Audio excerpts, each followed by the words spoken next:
All right, let's see here. Okay, today is September 13th, and welcome to another Ask Philip Live, our bi-weekly live Q&A here in the Wits and Weights Facebook group.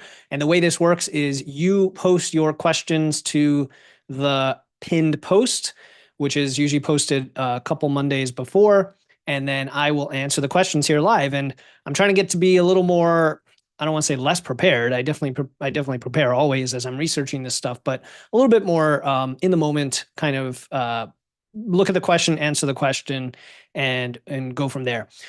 We always have a few announcements. Today, I just want to focus on the latest episode of the podcast, which came out today. It's an interview with Megan Dahlman, who is back on the show. She is the host of Self Care Simplified. We collaborated a while back where she was on to talk about belly fat, and I was on her show to talk about strength training, and we collaborated again. So we were on each other's shows. Her interview of me on her show is coming out soon, and it's about personalized fat loss. Anyway, it's really good today because we talked about back pain and joint inflammation, which tends to kick up as we get into that midlife 40s, 50s, and beyond. So definitely check that one out. It is a good one. She's awesome. A lot of great advice in there, very specific things related to training and et cetera. Earlier in the week, the two solo episodes I put out here were on Wednesday. Collagen protein does not build muscle. So if you missed that one and you are wondering about collagen protein, a recent research study came out comparing it to whey and pea and rice. And spoiler alert, no, it doesn't help build muscle, but you want to listen to this episode for all the details because I do talk about some of the other potential benefits and what the science says about them. And then the Monday episode that came out was also a really good one, in my opinion. Not that I'm not proud of all my episodes, but like some of them really stick out as, yes, like this nails the thing that people are always asking about, and I think you're going to enjoy it. So why weight loss always fails, but don't ditch the scale yet, is that nuanced look at weight loss versus fat loss, but also where does the scale fit in? A trainer reached out to me, actually, I think on Spotify. I think I published her comment, so you can check that out. She's like, I kind of vacillated between, do I use the scale or not? And for a while, I was just not using it with my clients. And then I heard your episode and thought, well, no, actually, I can use it. It's just a tool, but there's a way to explain it.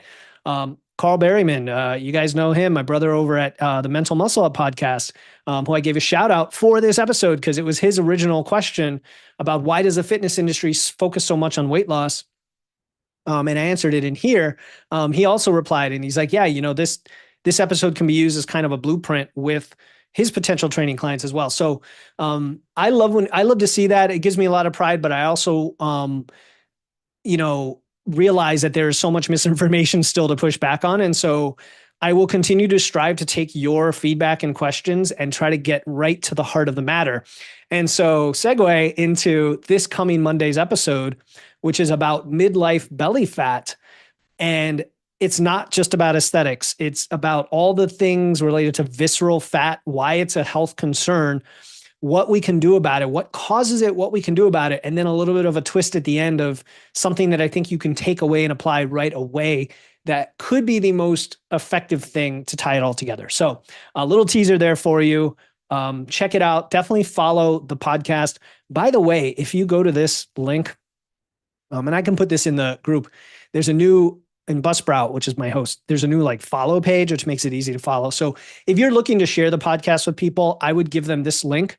It's podcast.witsandweights.com/follow. That's podcast.witsandweights.com/follow. Anyway, I'll put it in the comments or whatever.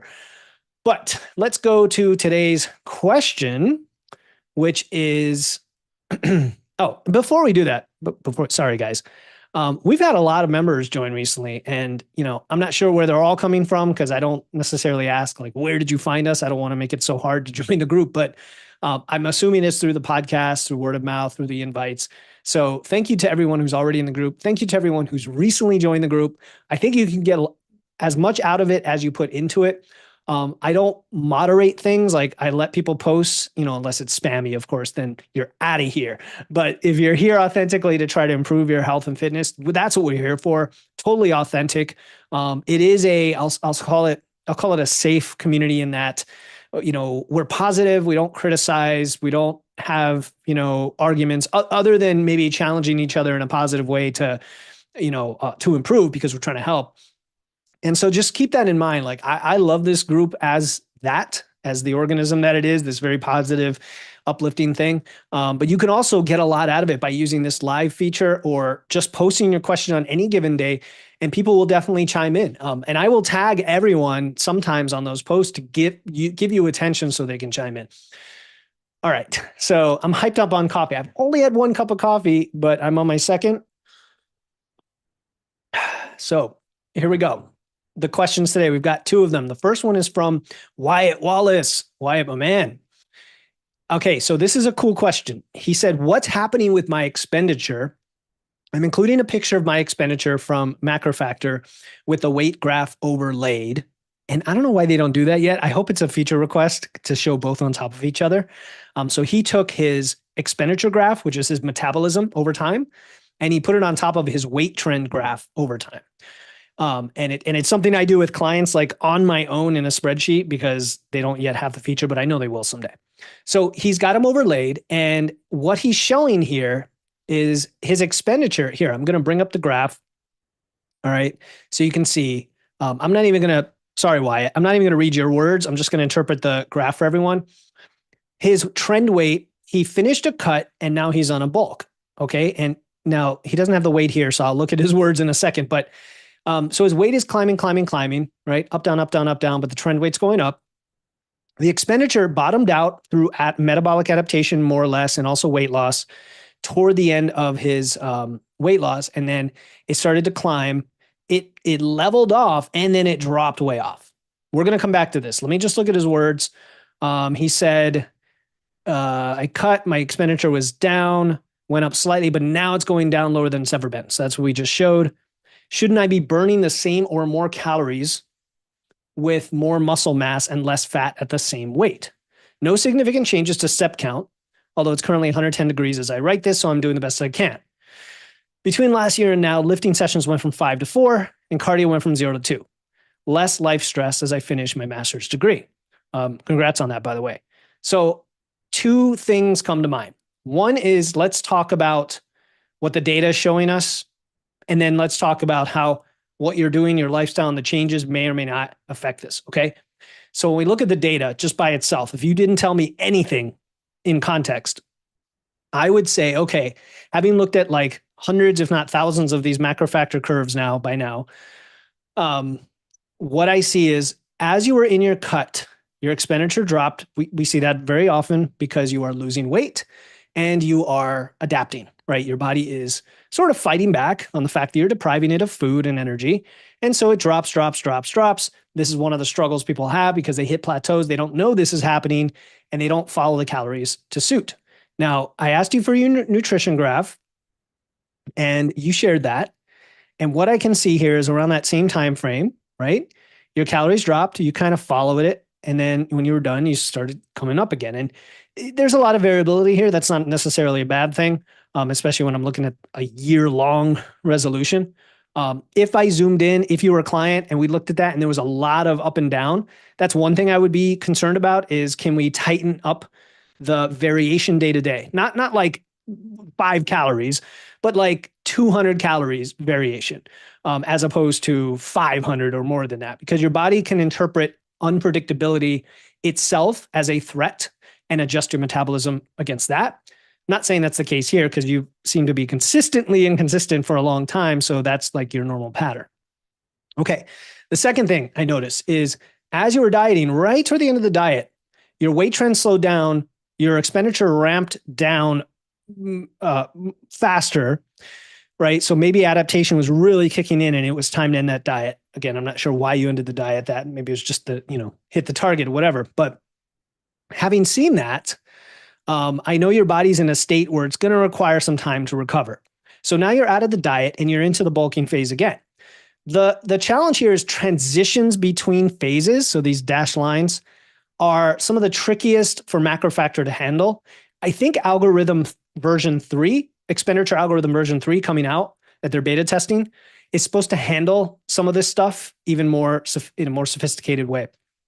which is pretty cool, but it's not out yet. So in the meantime, transitions to me are like, I give them much less credence in terms of the data that they're telling me. And so you did the right thing to just start immediately going back to a surplus for your bulk.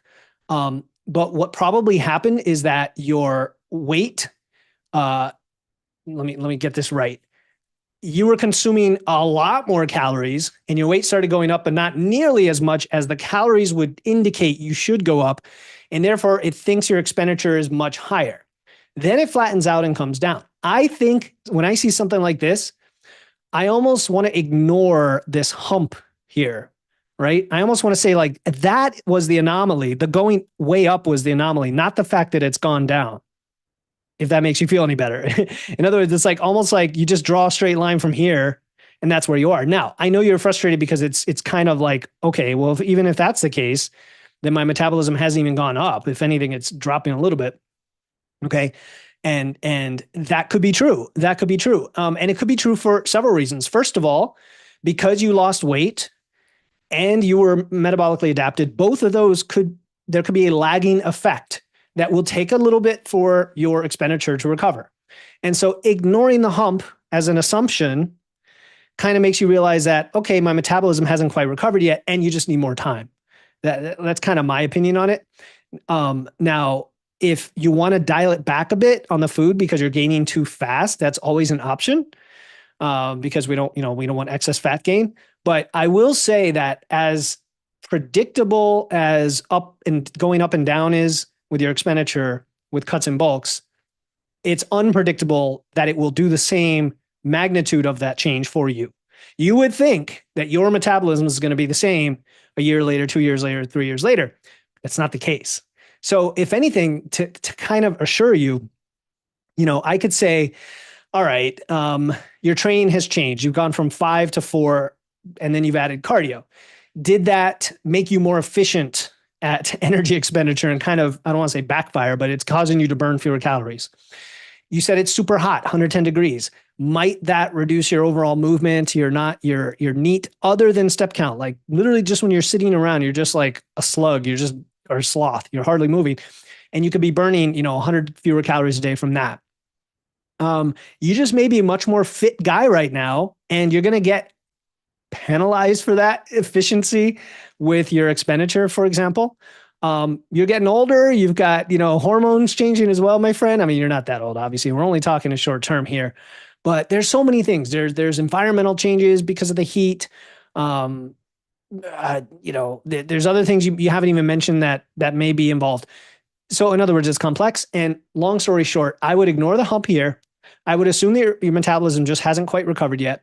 I would dial back the food if you feel like you're gaining too fast, and then see what happens after another 4-6 weeks and report back. All right. I don't know how satisfying that was or how frustrating that answer was, but that is my thoughts. Or those are my thoughts. All right. Moving on to Veronica. She says, I have a question if you don't mind. I never mind. That's what this is for. Please. I love it. Okay. In January, I reached almost 2,200 calories at 108 pounds. I'm 5'4". Then I saw some small amount of fat, decided not only stopping, but not tracking. So I think you mean stopping eating as much or stop gaining. My weight is the same, but my expenditure decreased, and my maintenance is 1,650 calories. How can this be possible? So you said you got to 2,200. Now it's 1,650. I've been lifting, but I'm a really hard gainer. That's why I got frustrated. Okay.